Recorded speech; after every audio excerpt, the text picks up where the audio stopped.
Hey guys, welcome back. In today's video, we're gonna be doing something a little bit different than our normal travel content. I wanna talk about the rig that's been getting us around for about the last year.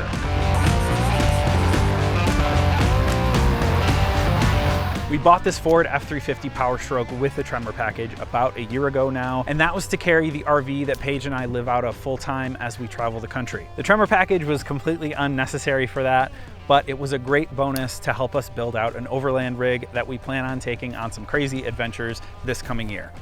As you can see, we've modded it out already a fair bit to make it perfect for weekend and even week-long overlanding adventures. However, we have plans to live out of this truck for over a month straight next summer, so we have a few more things planned for it to make it completely capable and ready for full-time living. That being said though, I do want to use this video as sort of a benchmark for where we are now versus where we're going to be in about 7 or 8 months. So for now, we're just gonna quickly run through everything we've done to it up to this point, and then we're gonna go over some of the mods that we plan on adding to it as well.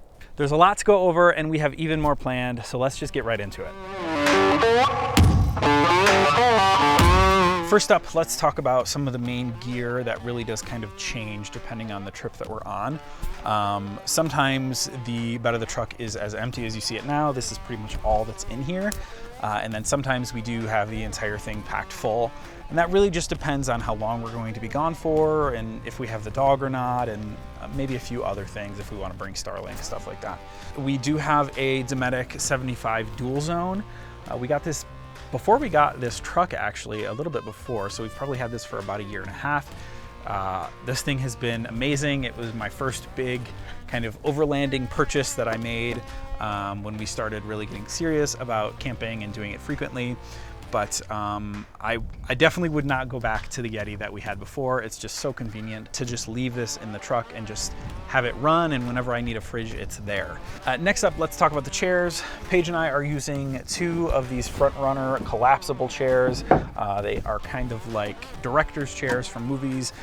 They just fold up super small, and we kind of have the ability to hide them between the side of the bed and the fridge. We love those chairs. They are heavy, but they're really sturdy because of that. I don't think I would change those out for anything. The only thing that I do want to do is get the case that you can for them, because they do get a little bit dusty, especially out here in the California desert. While we're talking about things that we want to add, we're also looking at pretty soon here getting a slide for the fridge because it is, as you can probably tell, a little difficult to get to. Because it is so big and it is so heavy, it's not really viable to pull the fridge out. Oftentimes you have to kind of get up on the bed if you want to get anything in the back. Sometimes I'll just step up on the tire and get to stuff that way, but a fridge slide is definitely going to be a necessity for us moving forward, so that's something I'm really excited about. And I plan on making a video about, because I'm going to be drilling into the bed of my truck again, which is always a little scary. Next up, we have those 3 milk crate looking guys. Those are called Sitio crates. These are a recent purchase for us. We were looking for a way to store all of our miscellaneous stuff, our kitchen stuff, dry food, tools, kind of, you know, a catch-all bin for everything that isn't going to be in the fridge or has its own container.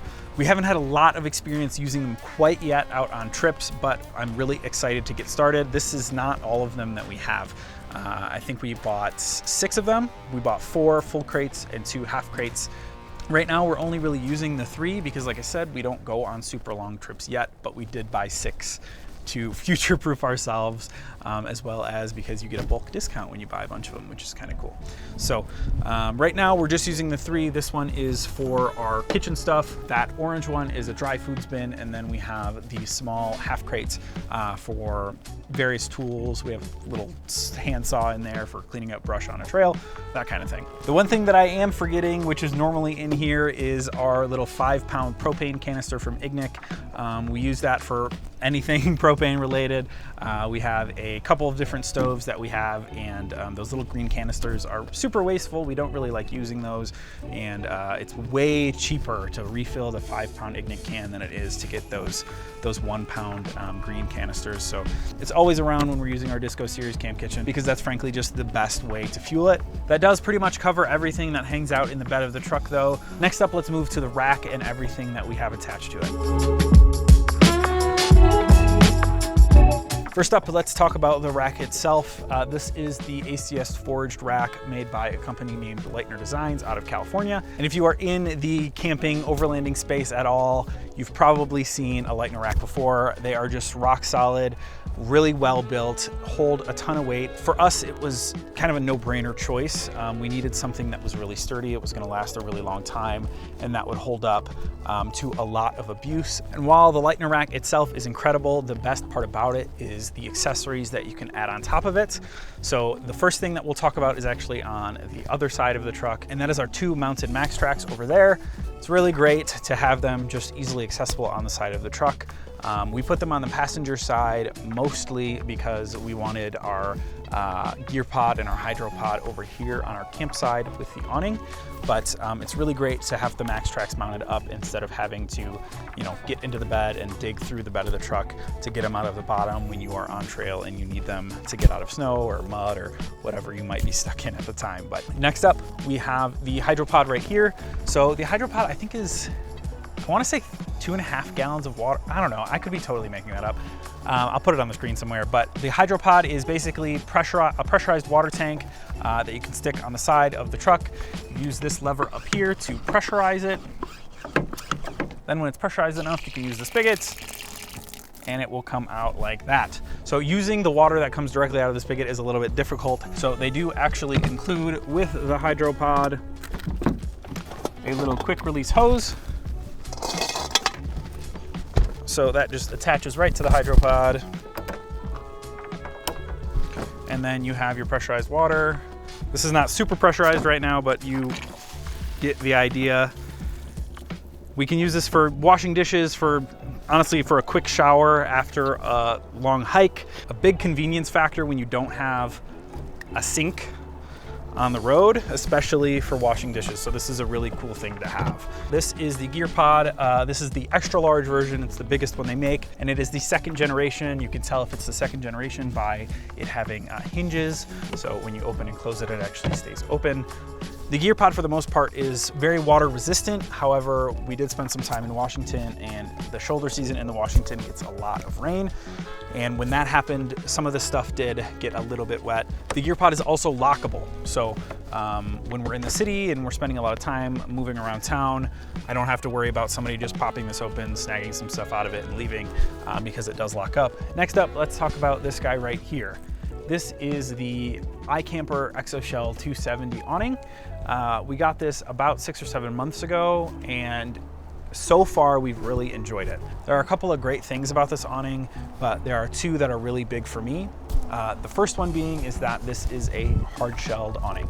I have a pretty decent amount of trail damage on both sides of the truck, and so I knew going into an awning that getting something that was really well protected would be important. The other thing that's great about this awning is that it actually attaches directly to the tent itself. So I don't have to attach it to the end of the Leitner rack, which in most cases would be fine. But again, talking about the width of our vehicle, it would bring the awning out about another 3 or 4 inches and add some width to the truck. We definitely don't want to do that. We are wide enough as it is. So being able to have it set back a little bit more and closer to the truck has been great. These are 2 really nuanced things that are only specific to us, but that is why this awning has been so great, is because it fit the bill perfectly. Last and arguably my favorite item that we have on the Leitner rack is our tent. This is the iCamper BDV Duo. It is a clamshell style tent, as you can see, the only one that iCamper makes, I believe. And for us so far, it has been the perfect rooftop tent. A few of my favorite things about it are, number one, it's very modular. As I mentioned before, we have the awning attached directly to it, not the rack at all, so it is completely supporting the weight of the awning all by itself. But that is what's great about the tent. There are rails along the top and the bottom housing of it that you can attach whatever you can think of, as well as mounting points on the roof of it, which we used our solar panels for. For the inside of the BDV Duo, we actually decided to ditch the stock mattress that it comes with. I have heard surprisingly good things about that mattress though, so if you do get the BDV Duo, I wouldn't write it off. But for how frequently we sleep in the tent, we decided we wanted something just a little bit more comfortable.